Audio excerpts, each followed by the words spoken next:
Bienvenidos a Milenio Mercados en Perspectiva, aquí como todas las semanas con el licenciado Jorge Gordillo, director de Estudios Económicos de Cibanco, y su servidor Manuel Somoza para platicar con ustedes de temas económico-financieros en México y en el mundo. A diferencia de la semana pasada, en esta los mercados bursátiles estuvieron realmente en tono negativo, no muy negativo, sin embargo, ganaron los primeros días de la semana y se fueron negativos en los últimos, y hay razones para ello. Pero bueno, el Nikkei, por ejemplo, sí tuvo una pequeña alza de 1.7%, el Shanghai Composite de China tuvo una contracción del 0.57%, el Eurostock perdió 0.69%, el Dow Jones, el Standard & Poor's y Nasdaq fueron perdedores los tres, con 0.61%, 1% y 2,5%, el Nasdaq, que fue el índice con el peor comportamiento, y la Bolsa Mexicana de Valores también perdió el 0.63%. Dentro de lo que voy a comentar en unos momentos, también salieron afectados el euro, que perdió valor en 2.15%. Nuevamente el euro se pone a la par con el dólar, €1 por $1, y el peso mexicano también se devaluó 1.84%. Después de haber tocado los 19.83, finalmente en el fin de semana se fue a tocar niveles muy cercanos al 2020. ¿Pero qué fue lo que pasó? Yo creo que hubo varios motivos. El primero fue una información no muy buena de la economía china, que seguramente va a comentar el licenciado Gordillo, pero también cuando se descubren las minutas de la última Junta de la Reserva Federal, pues queda claro que los miembros principales de este gran banco central no comparten el optimismo de los inversionistas. Me quedó claro leyendo las minutas y luego escuchando las participaciones de algunos de los presidentes regionales que la Reserva Federal no quiere quitar el pie del acelerador. Siente que la inflación sigue siendo muy alta y va a seguir impulsando el incremento de las tasas de interés. Y esto, pues evidentemente desilusionó a los mercados, y es lo que trajo el cambio en el tono de los mismos en la última parte de la semana. Sin embargo, es un solo dato, no podemos decir que esté marcando tendencia. Yo creo que va a ser muy importante que veamos el dato del mes de agosto y quizás hasta el de septiembre para poder decir, bueno, pues sí, junio fue un punto de inflexión, ¿no? Julio fue un punto de inflexión. Hoy es muy temprano para decirlo. Yo creo que las bolsas hacia adelante van a tener o van a seguir un proceso de recuperación, pero me parece que va a ser más lento de lo que muchos pudieran pensar. Y con eso termino y le pregunto al licenciado Gordillo, él cómo ve que vaya a actuar la Reserva Federal. Gracias, Manuel. Saludos a todos. Sí, creo que el punto final de tu comentario es el que hay que resaltar más, porque los mercados siempre tienden a exagerar. Fue muy buena información la que recibimos con respecto a la inflación en Estados Unidos. En el mundo sigue subiendo, y el ver que en Estados Unidos se revertió, pues generó mucha euforia, mucha alegría en todos lados. Pero es solo eso, es un buen dato, hay que seguir revisándolo. Y comentábamos de las semanas pasadas, cuidado, porque tenemos que seguir viendo más información. Todavía se puede complicar la lectura mensual en los siguientes 2 meses. Todavía falta mucho para poder decir que ya superamos o vencieron a la inflación. Entonces el mercado, al exagerar, pues generó un rally de más. Las condiciones son diferentes a las que vivimos en junio. Tenemos mucho mejor, están mejor paradas las bolsas en Estados Unidos, las bolsas en general, están mejor paradas en el mercado financiero con mayor riesgo, pero no era la euforia que observamos hace un par de semanas, que tenían a todos completamente como si ya no hubiera existido nada de crisis y que se hubiera parado ya el ciclo de alzas de tasas de interés. Sabemos perfectamente que va a seguir aumentando la tasa de interés de la Reserva Federal, Banxico y en general las reservas, los bancos centrales en el mundo. Tenemos una expectativa de hasta dónde pueden llegar. Simplemente esta se va a ir moderando conforme se vaya controlando la inflación o acelerando si esta se complica. Ahorita el commodity que más nos preocupa, porque vimos caer el precio del petróleo abajo de los $90 por barril y vimos a la gasolina cotizar abajo de los $4 la onza en Estados Unidos, pero el gas volvió a repuntar, está teniendo muchos problemas, sobre todo en Europa, y bueno, esos son los asuntos que hay que seguir de cerca porque pueden generar algo de tropiezos en la inflación.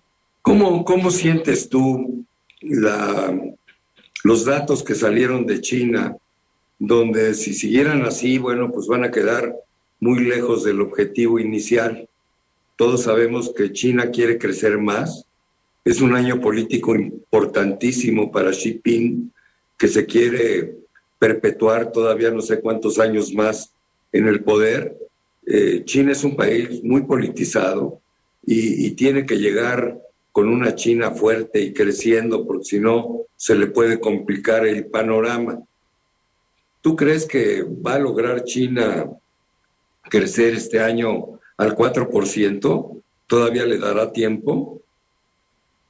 Bueno, China es la otra parte de la expectativa económica global. Todos tenemos nuestra mirada en Estados Unidos, pero China la complementa. Y China cayó en el segundo trimestre de manera preocupante porque cerraron las principales ciudades por COVID-19 o por los rebrotes que se vieron de contagios. Entonces, queríamos ver buenos datos para el inicio del tercer trimestre.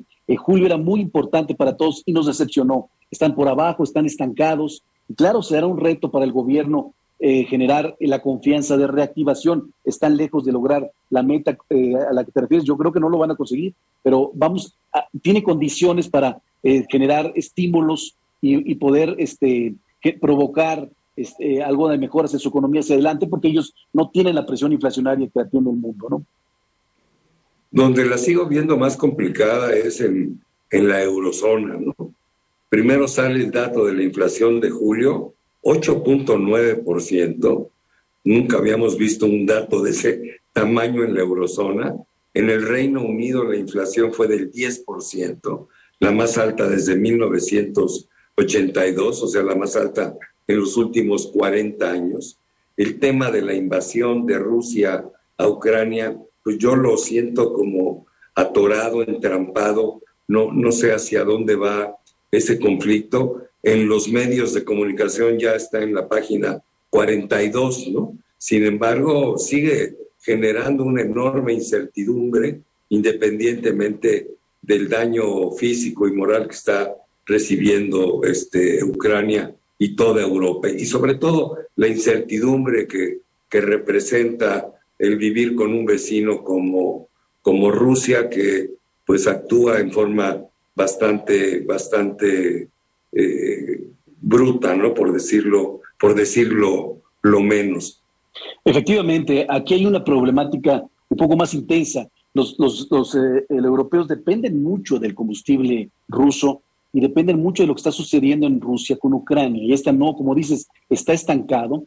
Y aunque la demanda industrial o la actividad económica parece que se está acelerando y podría ayudar para los temas inflacionarios, se viene el invierno. Y lo que está pasando en Europa es que están acumulando gas, sobre todo el gas. Están buscando alternativas, están acumulando. ¿Cómo le van a hacer para poder pasar un invierno que posiblemente sea muy frío? Y esto está generando un aumento en la demanda y provocando que la inflación se mantenga arriba en momentos que a lo mejor deberían ser mejores, ¿no? Para terminar, mi querido licenciado Gordillo, hablemos un poco de México.